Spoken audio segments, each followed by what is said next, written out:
Katika kozi hii, utajifunza mikakati muhimu ili kuhakikisha biashara yako inastawi, huku ukilinda usalama wa jamii yako.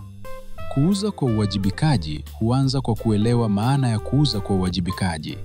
Hii inajumuisha kutambua changamoto, kama vile kukataa kuuza kwa wateja waliopotea fahamu au wadogo wa umri. Tutajadili madhara makubwa ya kuuza pombe haramu, kuanzia hatari za kiafya hadi adhabu za kisheria. Jifunze kubaini dalili za pombe haramu na hakikisha hisa zako ni halali. Ujuzi huu unalinda biashara yako na wateja wako. Utaangazia umuhimu wa kuzingatia kanuni na kuhifadhi mazingira ya usafi.